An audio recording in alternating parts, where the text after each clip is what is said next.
si tu choisis mal ton format, ton podcast va t'épuiser et tu vas abandonner au bout de 3 épisodes. Dans cette vidéo, je t'aide à choisir le format le plus adapté à toi. Bienvenue dans cette deuxième vidéo de formation. Ici La Loge, le studio de podcast vidéo à Bordeaux où on accompagne les créateurs, les entrepreneurs, des coachs et des artistes. Et je peux te dire un truc, le format c'est le carburant de ton podcast. Dans cette vidéo, j'avais envie de te parler des différents formats qui cartonnent en 2026. Le premier format, c'est le solo face caméra. Simple, rapide, efficace, tu parles directement à ton audience. Le deuxième format, j'appelle ça le duo ou le co-host. C'est un format naturel, fun, conversation plutôt informelle, où le fil rouge de l'émission et la ligne directrice est assez flexible. Le troisième format, c'est l'interview. Parfait pour la croissance, tu empruntes l'audience de ton invité. Ce format est assez complexe parce que tu es à la fois animateur et intervieweur et tu dois avoir la capacité de pouvoir rebondir sur tout ce qui est dit par ton interviewé. En plus de ça, ce qui est assez intéressant, c'est que ça permet de croiser les audiences. Tu vas pouvoir emprunter l'audience de ton invité. Si ton podcast est qualitatif, je pense que ton invité sera content de pouvoir republier ça. Le quatrième format, c'est un format storytelling. C'est un format voix plus image. Sur ce format, c'est beaucoup plus de travail d'écriture et de montage. Il faut imaginer un tableau avec plusieurs cases et c'est un défilement d'images et de voix par-dessus. Clairement, il vaudra mieux faire un storyboard et ce sera la même production qu'un mini court-métrage.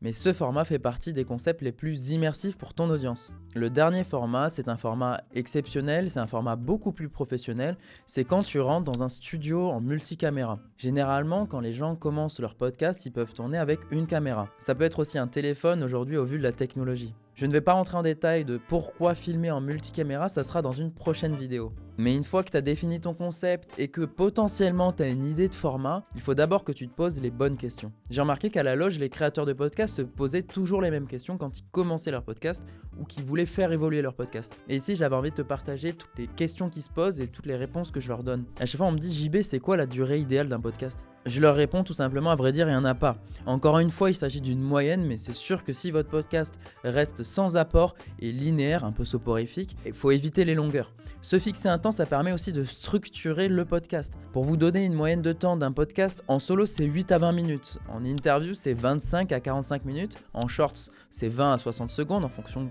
de l'objectif. Donc voilà, ça dépend vraiment de certains. Moi, j'ai même des créateurs qui reçoivent des gens, des invités, et ils font une interview de 1h30. Ça dépend de la profondeur, ça dépend aussi de l'objectif. Est-ce qu'il y aura une ou deux vidéos ? Donc réellement, ça c'est à vous de voir. Généralement, les gens prennent 1 heure de location de studio de podcast et en fait, il en ressort que 45 minutes nettoyées entre 35 et 45 minutes. Donc ça, vraiment, ça dépend de vous. Toutes les moyennes que je t'ai données, il n'y a pas vraiment de règles. La deuxième question qu'on me pose, c'est est-ce que je dois forcément inviter des gens sur mon podcast ? Alors ça, c'est propre à chacun. Avoir un invité, c'est pouvoir appuyer une expertise, donner de la crédibilité à votre podcast et aussi acquérir la communauté de l'interviewé. Mais est-ce que c'est indispensable ? Non. Aujourd'hui, il existe des podcasts où les gens sont seuls face caméra et ils expliquent leur quotidien par exemple, ils expliquent comment améliorer X choses et ils sont tout seuls, ils n'ont pas eu besoin en fait d'avoir un invité pour appuyer ce discours-là. Avoir un invité, c'est aussi savoir, comme je disais, rebondir sur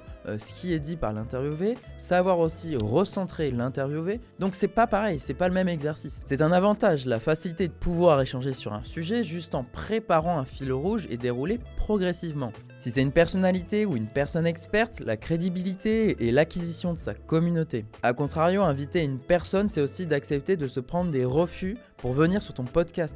Il faut s'entraîner et savoir animer un podcast. La troisième question que tout le monde se pose, et je trouve que c'est une question hyper intéressante, c'est est-ce que je dois montrer mon visage ? En 2026, j'ai envie de te dire oui. Les gens sont plus confiants quand ils identifient un visage. C'est comme si vous vous adressiez à quelqu'un et vous allez constamment regarder ses pieds sans vraiment connaître son visage. C'est avant tout un travail personnel, je sais, mais sachez que si vous êtes sur cette vidéo, c'est que vous êtes déjà sur la première phase de travail. Il n'y a que ceux qui ne font pas qui critiqueront. Faites porter votre voix et soyez fiers de ce podcast. Pour revenir sur le sujet principal, le format numéro 1, c'est d'être celui qui te permet d'être régulier. Mieux vaut 20 épisodes solo que 3 interviews puis plus rien du tout. Il faut que tu sois honnête avec toi-même et les ressources dont tu disposes, le temps, les finances, etc. Cela aura un réel impact sur la cadence de tes sorties de tes podcasts vidéo. Je le vois dans notre studio, ceux qui performent réellement sont ceux qui ont un format simple mais constant. La perfection vient au fur et à mesure. Alors si tu hésites entre plusieurs formats, n'hésite pas à nous le mettre en commentaire. Si tu as aimé cette vidéo, alors abonne-toi abonne-toi pour ne pas manquer la suite et la prochaine vidéo, c'est le matériel indispensable pour se professionnaliser ou lancer son podcast.